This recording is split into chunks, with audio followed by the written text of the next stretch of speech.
Hello, it is 7 o'clock on June 18th, and we begin the Planning and Zoning Board. First up is, I'm on the wrong page here. Sorry, folks.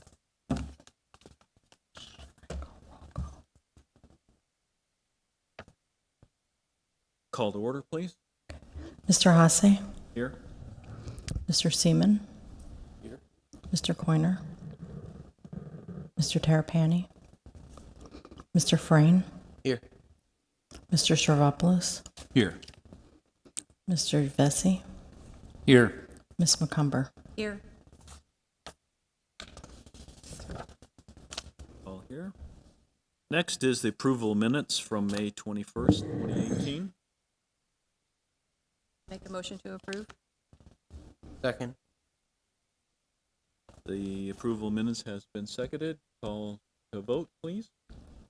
Do we need to do that for that? Who was the second? Okay. Do we need to call a for a You vote? can do a voice vote. So- You can sorry? just do a voice vote. Okay. All in favor? Aye. Aye. Opposed? All right. The approval minutes has been passed. Next up is the quasi-judicial announcement and swearing in of speakers. This is a quasi-judicial proceeding where the Planning and Zoning Board acts in a quasi-judicial rather than a legislative capacity.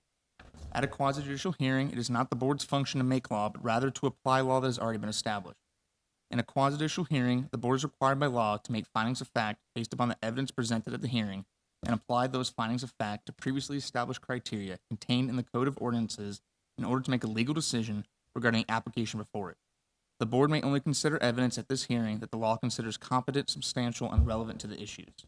If the competent, substantial, and relevant evidence at the hearing demonstrates that the applicant has met the criteria established in the Code of Ordinances, then the board is required by law to find in favor of the applicant.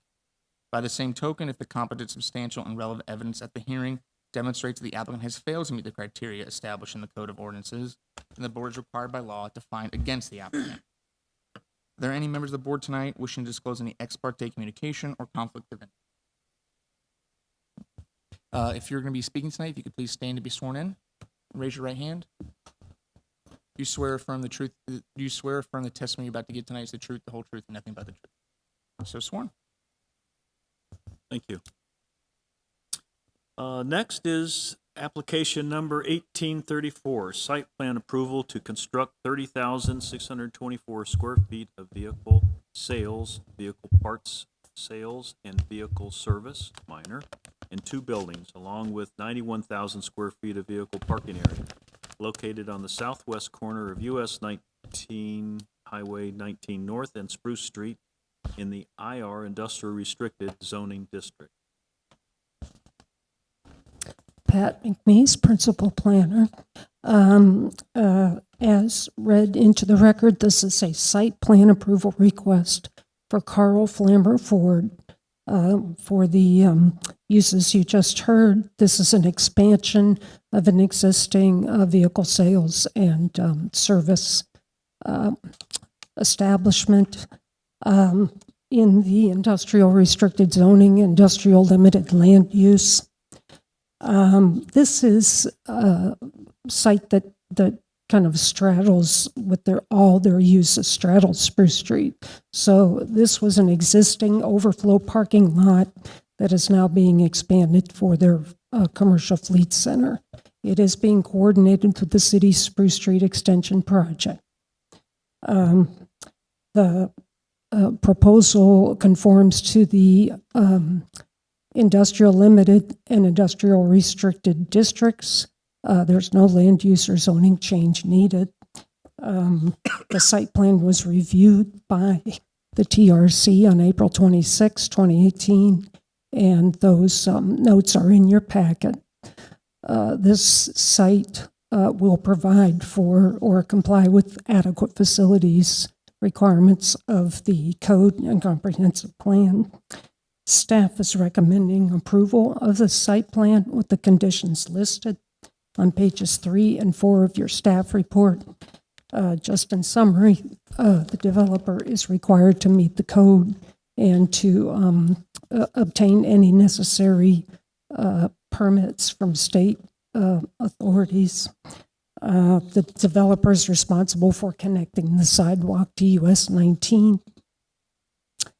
Any lighting would have to be cut off lighting if there's any lighting that is going to be installed on the site or on the buildings, would have to be shielded and directed away from the adjacent residential areas. Primarily in the back is where you have some residential. And then the stormwater pond will need to comply with the original permit. That's just an assurance. They do have existing stormwater. This was a site that is accommodated by our recent code change, where we have impervious over previous impervious. All this requires is to ensure that that stormwater pond is functioning as originally permitted, and that'll be done at building permit stage and CO stage. And then the applicant has indicated that they will pay a fee in lieu for public art, but just to ensure that that section is addressed, and the construction plans will be consistent with the site plan, and the site plan will expire in 1 year if a building permit application is not submitted. Are there any questions? And the applicant is present. Questions from? I just have a question, just about the existing stormwater pond. So I understand they have to provide evidence that it still functions. Essentially, what does that typically look like? The evidence that they provide. Specifically, and the applicant can probably give you the technical details if you need that. Our stormwater review staff, consultant to staff, wanted to ensure that the pond itself has the capacity, as it was originally designed, to hold the designed stormwater. So he wanted to confirm that the elevation of the bank is as originally permitted. There were some questions about the existing survey.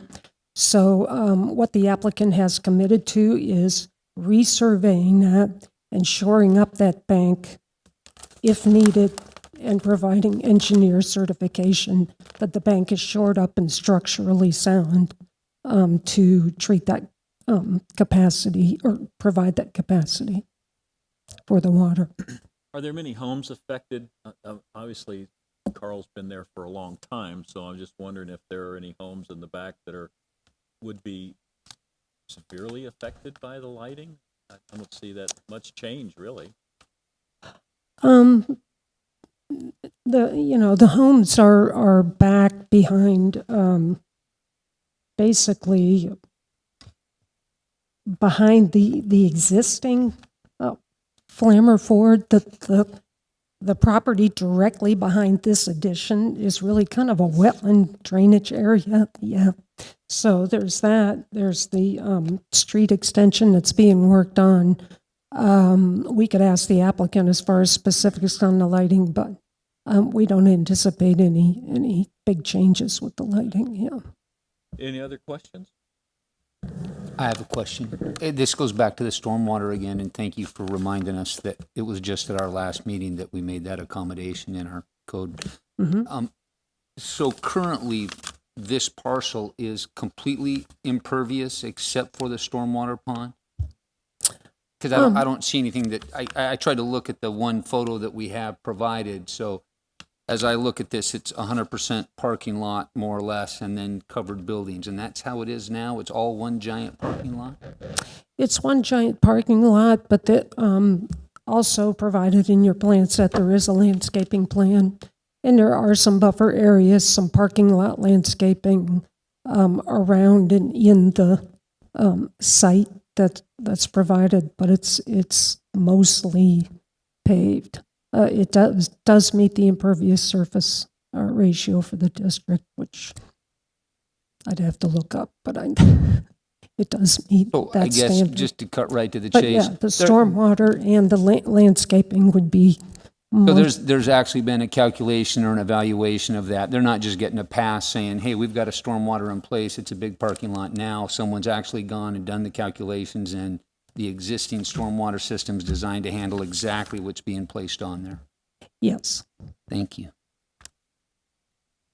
Any other questions? None? Then we'd like to invite the audience to come up. Please state your name and address, please.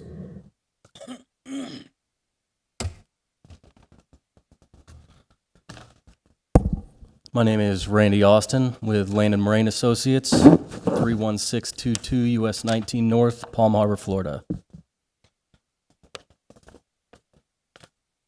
And did you want me to get into some of the previous questions? I know Pat said there was a couple that, I may be able to provide further information on. Yes, please. Okay. As far as the last question with the impervious area, we have actually reduced the total impervious by almost 8,000 square feet. So the original stormwater pond was constructed to accommodate a level of service that we're decreasing.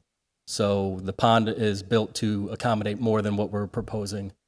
We removed a portion of existing parking to provide a landscape buffer along the north side of Spruce Street, and then providing the internal landscape islands as required with the new code. Trying to remember what the previous question was. I think the other one was regarding the stormwater as well. And then the lighting. So the existing parking lot is not expanding any further to the west toward the residential homes. There's existing lighting that's on site now. I don't believe there's any proposed changes in the back other than potentially going to LED lighting. They have a contract with Duke, so we're not going to be adding any lighting west of the existing lighting now. The only change would be to possibly modify those to LED lighting. Any of the major changes will be out to the front toward 19. We have the building pushed as close as we can to 19. There's a Duke Energy easement that we need to stay out of, but other than that, we're as far west as we can be. I misspoke earlier. The residences are to the east. I'm sorry. So no major lighting changes to the east of the project. Thank you. Mm-hmm. Any questions? I have a question. I noticed that the traffic impact study was not required for this. Do you anticipate more traffic or maybe larger vehicles, since it is commercial vehicles coming in and out of that parking area? There will be larger vehicles. However, the amount of traffic for that type of use is not as, the demand isn't as high or the use isn't as high as a typical car sale lot. So we use the standard ITE categories for commercial vehicle repair and vehicle sales. And the two of those categories fell below the threshold of the city's requirement for a traffic study. There's also a light there. To let Yeah, the people in. traffic So light will that help, but- eliminates a lot of that problem. Is any other questions from I have the board? one question. Yes, sir. The Spruce Street corridor there, how will that affect your property in the future when that's completely extended through from US, I guess from that area of US 19 all the way through to the rear of the There will definitely be an increase in traffic coming down Spruce Street to get to the residential neighborhood to the rear. Jasmine? Yeah, it does go all the way, it connects to Jasmine. So there's going to be an increase, but since there are dual businesses on both sides of Spruce Street, we're going to put in the crosswalk, and he's going to have the flashing pedestrian signs there, so there will be a button to accommodate pedestrians to cross, and it will be more than just the typical sign. It will be the lighted sign for traffic. Okay. So I think that's was the biggest concern, is any potential crossing by pedestrians. They do also use, I believe, golf carts there, so we try to make it wide enough to accommodate both. Mm-hmm. Any other questions? Okay. At this point, we will close the public discussion. Any board members have any more questions? Or Chair, con- perhaps just for comment? the record, we can just say that there was no one else in the public when you just. We noticed that there, I'm sorry, there's no one else that would like to speak. There's no one else in the room, so I guess we're through with the public part of this discussion. So we now will close that part. and ask the board if they have any internal discussions about this. No comments? So do I hear a motion to move to approve? We'll hear a second. Second. All right. We'll now take a vote. Ms. McCumber, Yes. Mr. Vesey, Yes. Mr. Stavropoulos, Yes. Mr. Frame, Yes. Mr. Seaman, Yes. Mr. Hasse. Yes. Motion to approve has been approved. We'll move on. Thank you. So next is any staff comments? No comments. No comment. We're moving right through this. Any board comments? No comments. So motion to adjourn Motion to adjourn. and second? Second. Okay. Favor aye. Okay. Aye. No opposed? No, we all want to go home? Okay. Thank you.